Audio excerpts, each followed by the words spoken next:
Miss Brasho in my 3rd grade classroom. Today we are going to model for you some strategies from the carry text that I've been implementing with some of my students. We learn in the carry text that there's a multiple array of strategies that you can use, and we are going to highlight quickly different strategies that we've been using, because we know it's best sometimes to use many different strategies to help with our comprehension. So I'm here with you with a few of my readers, and we're going to show you some things that we've been implementing.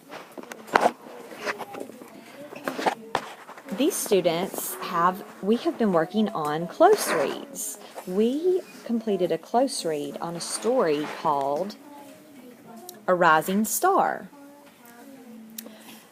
We first began by doing our close read by looking at a checklist that's on the back. Brianna, can you tell us about the checklist? The checklist is how we know how to do the stuff. It's like our directions. And Miss Brasho reads them to us so we know what to do. Okay, and so on this close read, we had 5 things that we needed to do. We first needed to number each paragraph on the left-hand side of the page. Then we chunked the text by drawing a horizontal line to separate each paragraph. Then we read each paragraph, and we wrote one question we had as we read, and we did that on the left-hand side. Then we needed to read each paragraph again and write a quick summary. And last, we needed to skim the text and use highlighters to highlight 5 facts.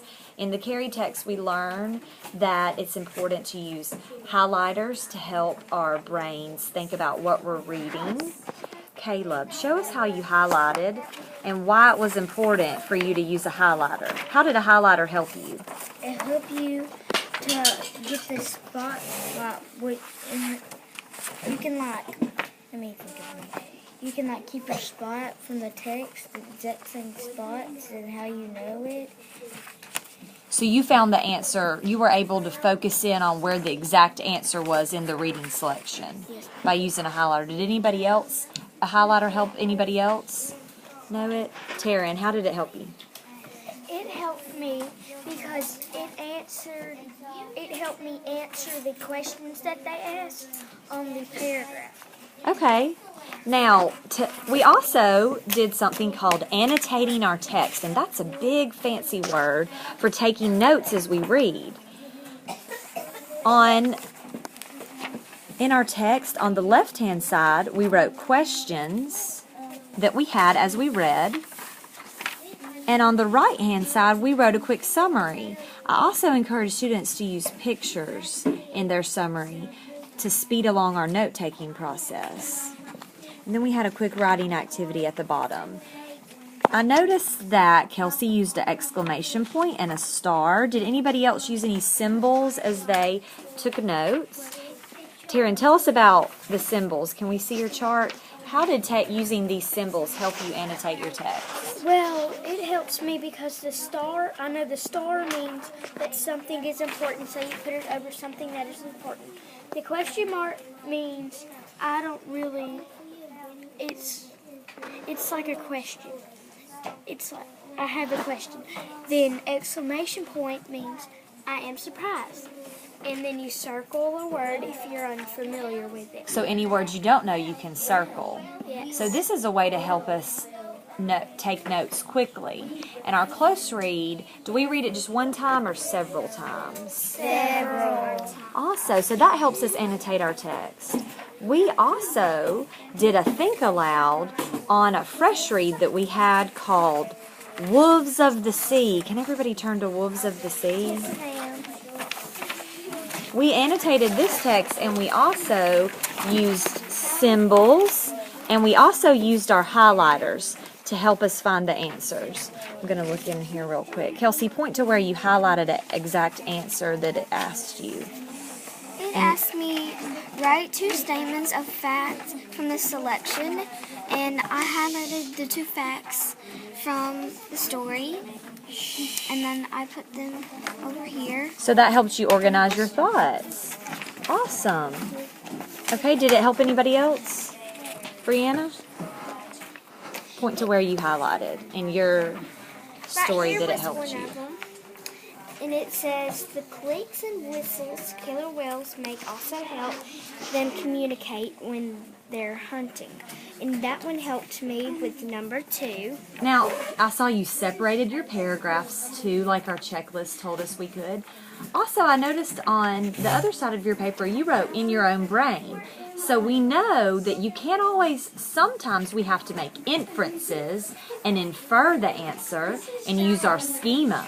We can't always find the answer in the text. We have to make an inference. Is that what you did for number 1, 3, and 4? Tell me about why you wrote in my own brain. Well, on number 1, it says, why did the author write this selection? And I chose B. So that's author's purpose. And I just thought in my own brain about it. So you made an inference? Good. Made So that answer, it didn't tell us in the selection. The author wrote this story because you made your inference. Awesome. I love it. Okay, Kelsey is going to tell us about her Think Aloud checklist. We did a Think Aloud before we started, and we used this checklist, and we're going to do it one more time really quickly for you.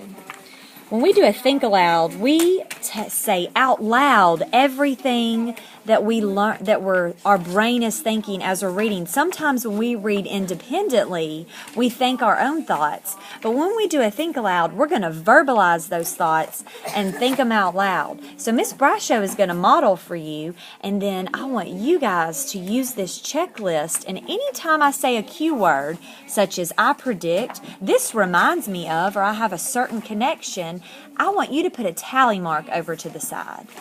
Okay, we're going to do Wolves of the Sea. I'm going to begin reading, and then I'll scan around and see your tally mark charts. Wolves of the Sea. The orca, or killer whale, is the biggest animal in the dolphin family. Right now I'm thinking, I have a connection because I've seen a killer whale before. This reminds me of the time that I saw a killer whale in real life when my family and I went to SeaWorld. Has anybody ever been to SeaWorld or seen a orca, a killer whale in real life? You have? Caleb, you have? Kelsey, you have? So that's your connection right now with